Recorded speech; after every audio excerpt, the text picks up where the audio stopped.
હું છું નુપુર। મહત્વના સમાચાર। અમદાવાદમાં આપઘાત કરનાર પીએસઆઈ દેવેન્દ્રસિંહ રાઠોડ, જેમના હાલ અંતિમ સંસ્કારની તૈયારીઓ થઈ રહી છે અને થોડીવારમાં તેમના અંતિમ સંસ્કાર હવે કરવામાં આવશે।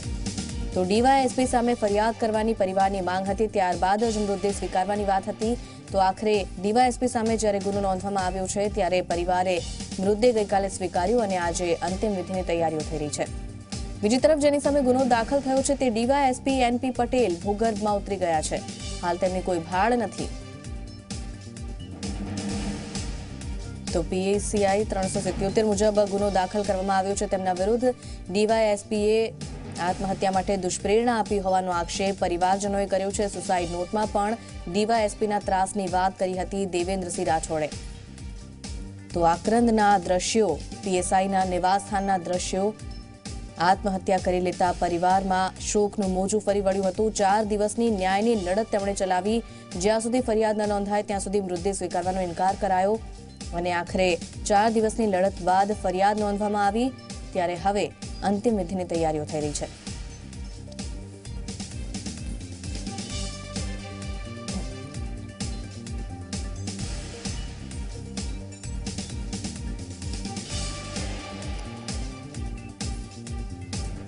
તો મૌલિક ધામેચા આપણી સાથે લાઈવ જોડાઈ ગયા છે। મૌલિક, અંતિમ યાત્રાની હવે તૈયારીઓ થઈ રહી છે, અંતિમ વિધિની તૈયારીઓ થઈ રહી છે, શું વધુ માહિતી?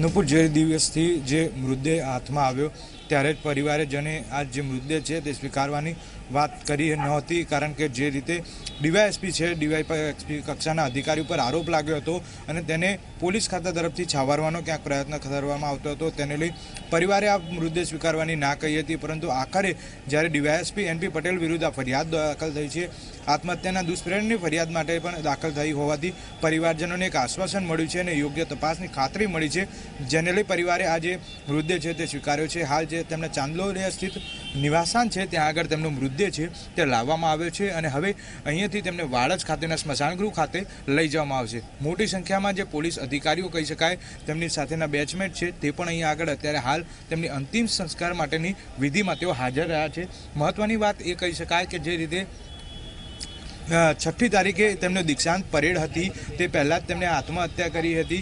ક્યાંક ને ક્યાંક પોલીસ તરફથી તેમને છાવરવાનો પ્રયત્ન આરોપી પક્ષને એટલા માટે થઈ રહ્યો છે કે 4 દિવસ સુધી આ બાબતે કોઈ પણ ફરિયાદ નહોતી નોંધવા પામી અને હવે પછી 4 દિવસ પછી એસઓજી ક્રાઇમને આ બાબતની ફરિયાદ આપવામાં આવે છે, જેને લઈ પરિવારજનોને એટલો ચોક્કસથી આક્ષેપ કહી શકાય કે ક્યાંક ને ક્યાંક પુરાવા નાશ કરવા માટે પોલીસ અધિકારીને સમય આપવામાં આવ્યો છે, જે બાબતે પરિવારજનો હવે હાઈકોર્ટના પણ દ્વાર ખખડાવવા માટે જવાના છે। પરંતુ હાલ તો આ જે રીતે આપ દ્રશ્યો જોઈ શકો છો કે અહીંયાથી વાડજ ખાતેના સ્મશાનગૃહ ખાતે પીએસઆઈ દેવેન્દ્ર રાઠોડને લઈ જવામાં આવશે અને ત્યાં તેમની અંતિમ વિધિ કરવામાં આવશે અને ત્યારબાદ જે રીતે કાયદાકીય લડત છે તે તેમના પરિવારજનો દ્વારા લડવામાં આવશે।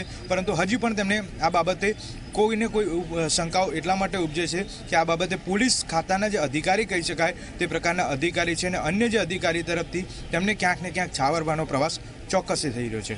બિલકુલ, ક્યાંક ને ક્યાંક પોલીસ તરફથી તપાસ યોગ્ય રીતે નથી થઈ રહી, નિષ્પક્ષ રીતે નથી થઈ રહી તેવો આક્ષેપ પણ છે પરિવારજનોનો। અને બીજી તરફ ડીવાયએસપી પણ અત્યારે ભૂગર્ભમાં ઉતરી ગયા છે, એ વિશે શું માહિતી?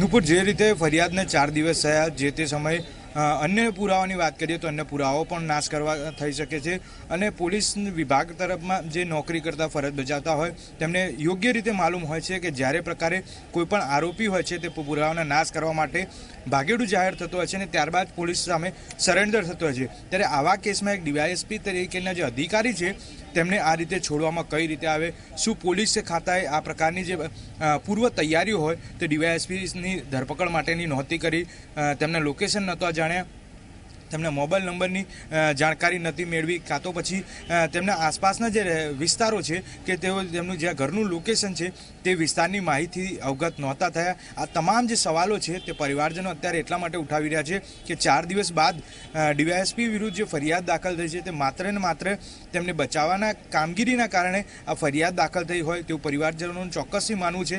પરંતુ હાલ તો કહી શકાય કે આ દરેક તક છે તે તકનો લાભ લઈ ડીવાયએસપી એનપી પટેલ છે તે ફરાર થઈ ગયા છે. આગામી દિવસોમાં આ એસઓજી ક્રાઇમની જે એસઆઈટીની ટીમ છે તે એસઆઈટીની ટીમ આ બાબતની તપાસ કરશે અને તપાસ બાદ જ ખ્યાલ આવશે કે ખરેખર એનપી પટેલ ક્યાં છે, તેમના દ્વારા કયા પ્રકારનું કૃત્ય આચરવામાં આવ્યું હતું જેને લઈ આ પીએસઆઈએ આપઘાત કરવો પડ્યો. બિલકુલ મૌલિક, એટલે પરિવારજનોનો એક તરફ જે આક્ષેપ છે અને બીજી તરફ ડીવાયએસપી હાલ ફરાર છે, ત્યારે કહી શકાય કે ડીવાયએસપી સામે યોગ્ય તપાસ થાય તે ખૂબ જરૂરી. પરિવારજનો ક્યાં સુધી લડત માટે તૈયાર છે, આગળ શું પગલાં લેશે?